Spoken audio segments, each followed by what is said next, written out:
തീർച്ചയായും ഒരു സംശയപ്പെട്ട ഇ ഡിയുടെ ചോദ്യം ചെയ്യുന്നത് പിണറായി വിജയനിലേക്ക് തന്നെ എത്തും. കാരണം ഞാൻ നേരത്തെ മുതൽ പറയുന്നുണ്ടല്ലോ, വീണയ്ക്കൊന്നും അറിയില്ല. വീണയ്ക്ക് ഇത് എന്താണെന്ന് പോലും മനസ്സിലായിട്ടില്ല. ഈ പണം കൊടുത്തിട്ടുള്ളതും വാങ്ങിയിട്ടുള്ളതും ഒക്കെ പിണറായി വിജയനാണ്.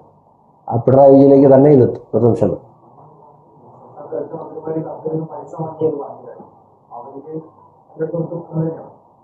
അല്ല, തീർച്ചയായിട്ടും ഇ ഡിക്ക് ഇപ്പോൾ ലഭിച്ചിട്ടുള്ള രേഖകൾക്കകത്ത് ഈ CMRL കമ്പനിയുടെ PMLA പ്രകാരം അല്ലെങ്കിൽ മണി ലോണ്ടറിംഗ് പ്രകാരം CMRL കമ്പനിയുടെ ട്രാൻസാക്ഷനിലേക്ക് പോകുമ്പോൾ ഇപ്പൊ പറഞ്ഞ ആളുകളിലേക്കെല്ലാം സ്വാഭാവികമായും അവരെ ചോദ്യം ചെയ്യേണ്ടി വരും. കാരണം വീണ ചോദ്യം ചെയ്യേണ്ട കാര്യമില്ല, കാരണം വീണയുടെ പൈസ മേടിച്ചേക്കുന്ന അക്കൗണ്ടിലാണ്, സ്നേഹനോട്ട് കൊടുത്തിട്ടില്ല. പക്ഷെ ബാക്കിയുള്ള മന്ത്രിമാരൊന്നും അല്ലെങ്കിൽ ഇത്തരത്തിൽ പറയുന്ന അതിനകത്ത് പേര് പരാമർശിക്കപ്പെടുന്ന രാഷ്ട്രീയ നേതാക്കളൊന്നും പണം വാങ്ങിയിട്ടുള്ളത് അക്കൗണ്ടിലല്ല. സ്വാഭാവികമായിട്ട് ഏറ്റവും ആദ്യം ചോദ്യം ചെയ്യേണ്ടവരെയാണ്.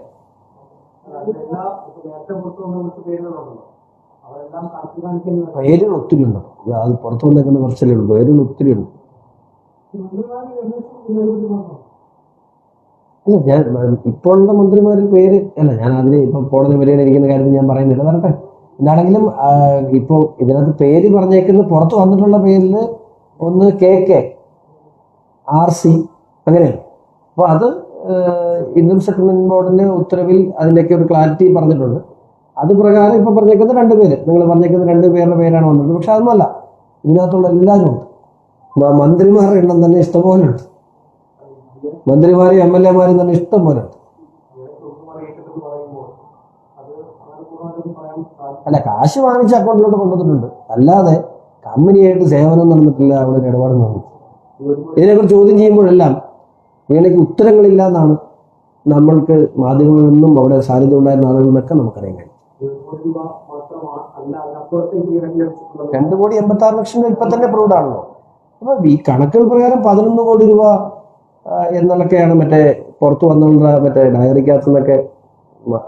എനിക്ക് നേരിട്ട് അറിയുള്ളൂ, കേട്ടോ, എനിക്ക് കോടതിയിൽ നിന്ന് കിട്ടിയാൽ എനിക്ക് പറയത്തുള്ളൂ. പക്ഷെ ഡയറിക്കകത്ത് എഴുതി വെച്ചേക്കുന്നത് 11 കോടി രൂപ എന്നൊക്കെയാണല്ലോ. എല്ലാവർക്കും ഉണ്ട്.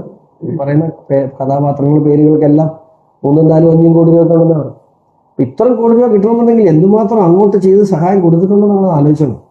അവർക്കെതിരെയുള്ള തെളിവുകൾ എത്രമാത്രം ഉണ്ട് അത് ED വരട്ടെ, പരിശോധിക്കട്ടെ.